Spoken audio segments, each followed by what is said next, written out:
Hormone Hightower a un autre projet. Il ne prévoit pas de mettre un autre Targaryen sur le trône de fer, mais il a un autre projet qui ressemble beaucoup plus à une nouvelle dynastie. Nous allons voir ça tout à l'heure. Bonjour à tout le monde, bienvenue dans Apolitique où je vais vous proposer une autre analyse de l'épisode 4 de la saison 3 de House of Dragon. On va commencer par les choses que j'ai bien aimées dans cet épisode. Vous savez, contrairement à Game of Thrones, où on voyait des grandes maisons querelleuses en train de se battre pour le pouvoir et le trône, et on ne voyait pas le peuple sur qui ils prétendaient régner, ce que j'aime bien dans House of the Dragon, surtout dans cet épisode 4, on voit le bas peuple, on voit les paysages de Westeros et c'est très joli de voir comment le bas peuple, sur qui tous ces rois et reines prévoient de régner, vivent au jour le jour. En tout cas, moi, j'aime bien ce côté sensible, surtout avec les images sur Aegon, qui, dans sa chute, sa descente aux enfers, il traverse comme ça tout le royaume pour aller chercher refuge. On voit notamment, par exemple, les gens qui fouillent les poches des gens qui sont morts à la guerre. Et c'est très intéressant de voir des images après le passage de la guerre, comment les gens vivent ça. En tout cas, moi, j'ai bien aimé ces images-là où tout est au ralenti et on prend le temps de vraiment nous montrer le bas peuple, les paysages de Westeros. J'ai très bien aimé. Et l'autre chose aussi, à Port-Réal, comme je le disais dans l'épisode passé, dans le Donjon Rouge, on voit toujours que Rhaenyra Targaryen a toujours du mal à gouverner avec son conseil restreint qui, je trouve, n'est pas assez efficace, ne lui est pas de bons conseils. Pour moi, il y a une personne qui n'est pas officiellement dans le conseil restreint, mais qui lui donne des conseils beaucoup plus efficaces et parfois même je me demande à quoi elle joue. C'est tout simplement Alicent Hightower. Parce que de temps en temps, après les conseils restreints, Rhaenyra va la voir comme ça de manière informelle et elle lui donne des conseils. Par exemple, les conseils qu'elle lui a donnés sur le fait que son cousin Hormone Hightower n'aime pas les odeurs, c'est des conseils qui sont efficaces et qui peuvent être décisifs si jamais Rhaenyra décide d'aller répliquer à l'attaque de Hormone Hightower. Du coup, je me demande à quel jeu Alicent est en train de jouer. Parce que là, moi, enfin, j'étais limite,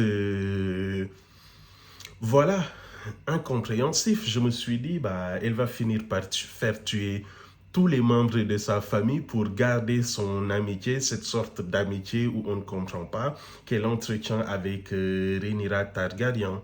Mais je me suis dit, parce que vers la fin de l'épisode, je vais spoiler, vers la fin de l'épisode, quand elle se rend compte que sa fille est enceinte, peut-être que là, elle va commencer à se méfier de Rhaenyra parce qu'un autre enfant qui va naître de la femme de Aegon pourrait être un danger parce qu'il pourrait être le successeur de son père.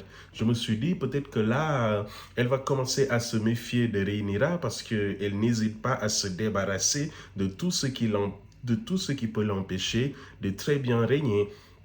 Et l'autre chose aussi qui m'a intrigué, parce que depuis le début de cette saison, on nous montre des rats qui pullulent dans le donjon rouge. Et je me suis dit, c'est peut-être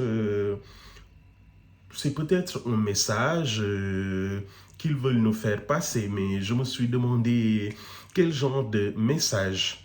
Mais les rats, ça peut signifier peut-être un corps qui se décompose, la décomposition d'un royaume avant qu'un empire ne s'écroule. Les rats, par exemple, son nombre et même l'expression les rats quittent le navire, vous voyez, je me suis dit peut-être que c'est symptomatique, je ne sais pas, de la fin des Targaryens ou du règne tout simplement de Rhaenyra. Et Après avoir dit cela, on revient sur le gros morceau de cet épisode parce que là, tout comme l'épisode passé, c'était un focus sur Rhaenyra Targaryen. Là, c'est un focus sur Hotmoon Hightower. On nous montre la danse des dragons depuis sa vision. Et là, on a vu un homme charismatique. Ceux qui ne l'apprécient pas, je ne sais pas comment vous faites, mais on a vu un homme réfléchi, stratège, même dans l'occupation de la ville de Sudburg, qui sait bien manigancer et gérer. Par exemple, la décision de prendre ses soldats et de les mettre dans chaque maison pour s'assurer, par exemple, que Rhaenyra ne va pas bombarder ou mettre le feu sur une ville qui les soutient. Si elle le faisait, elle se débarrasserait de l'armée Hightower, certes, mais de gens qui la soutiennent. Et son image va en ressortir. Voilà. Et ce qui a surtout été intéressant, c'est la fin de l'épisode où Ormond discute avec le dernier fils de sa cousine Alicent Hightower. On voit très bien là l'idéologie de Ormond qui, comme le grand septon, méprise les dragons. Parce que dans l'explication de Ormond, on a comme l'impression que jusqu'à présent à Westeros, avant l'arrivée des Targaryens, il y avait un équilibre des forces. Les grandes familles pouvaient se battre entre elles. Une famille allait gagner, certes, mais le lendemain, une autre aurait pu gagner en fonction des stratégies. Et on a l'impression qu'avec l'arrivée des Targaryens et leurs dragons, ils arrivent avec une bombe nucléaire. Une bombe nucléaire qui leur donne l'avantage. Et les Targaryens se disent plus proches des dieux que des hommes.